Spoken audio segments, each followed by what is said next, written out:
you mentor people, you help people. Do you see yourself as kind of the advocate for it? Because look, I understand it, that's and why not many people that's do. why I think it works so well, because I didn't get into it really to do, especially not at the level we're doing it at now. It's fucking wild. But there was a couple of things that happened. I think what we do works so well because I'm teaching and sharing from first-hand experience. Yeah. We've changed a lot of the stuff that we do now, but it's practical as fuck. I'm a northern bloke. We're practical.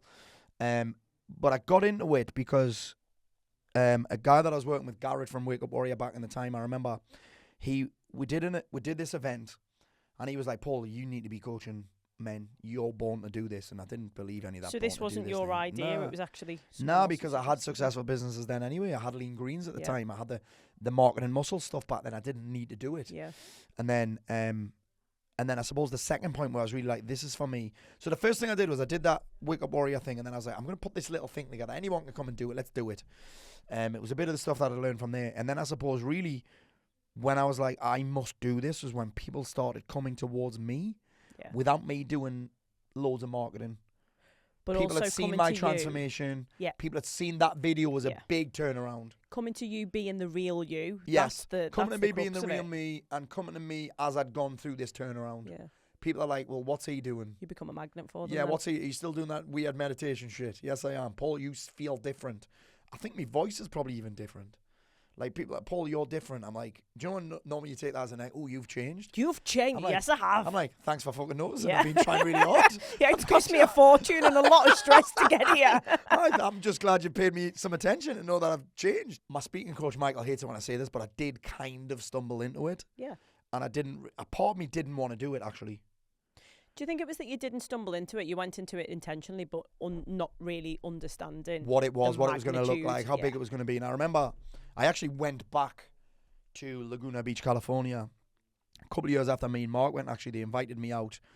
They wanted me to become a trainer for them, so they invited me out to Laguna Beach, and we did this exercise, and it was something about limiting beliefs. And at this time, I'd had the same 8 to 10 guys in my program. Mm-hmm. It would be 8, one would leave, I'd get a couple more in. It would just be like this recurring program. 10, never beyond 10 people, which is mad. We've probably got 320 active people right now. This is fucking more than that probably. But at this point in my life, I was thinking, and one of the questions was like, what is this belief that's keeping you stuck? What's the bullshit story you believe in? Yeah. And I was on this business thing, and I was like, I can't build this business. But the reality was, in 2014, I made £1 million, so I knew how to build businesses. Mm-hmm. But there was the belief that I can't build this thing because I'll have a meltdown again. Yeah, it was the fear. Because you've done that, and I didn't think happened. Fear of success was a thing. Yeah. I'd be like, that's bullshit. No one's scared of... Why would you be scared of success? But that was my first thing. I was like, actually, I am scared of this working. Purposely keeping yourself smaller? Yeah, because I had a meltdown last time. I don't want to end up there again. And then I questioned it. I was like, well, actually, I'm not that guy anymore. Yeah. I've got a support system now. You've changed. I know. Do you know what I mean? I know what not to do. I know how to build the business bit, but then I'm like, well, what was I doing wrong then? Yeah. Well, I knew the business bit, but it was the rest of the shit that was fucked. It's actually not what you needed to do. It's what you needed to stop doing. That's exactly what it is. I think that a lot of the time when people are like, you know, when people get this comparison thing. Like, I remember there was a guy back in the day, and I still remember him. Mark might know who he is, and he was doing what I wanted to do, and I was like, this guy's fucking hasn't got a clue. He still lives with his parents, and he's got a man bun. But he was doing what I wanted to do because he might have a man bun, but he also had bigger balls than me because he was prepared to run paid ads to his stuff. I was too scared. Do you know what I mean? In case I got criticism, in case I got shit, in case I blew up again.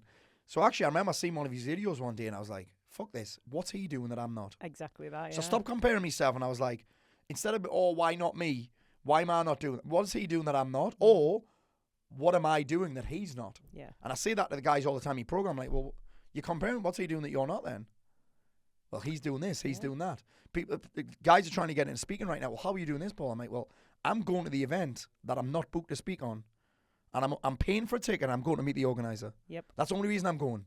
So the organizer has no doubt who the fuck Paul Mort is by the time his event finishes. So that the next time he does it, he either hates me or he's like, Paul, you're on the stage, mate. But as long as he feels something about it. As long as he feels something. As long as I've made some kind of impression. So you got to look at, and that was me. I was like, what's he doing that I'm not? And the only difference was he wasn't playing a fucking tiny little game. And that was very transformative for me actually, and I've kind of never looked back since then.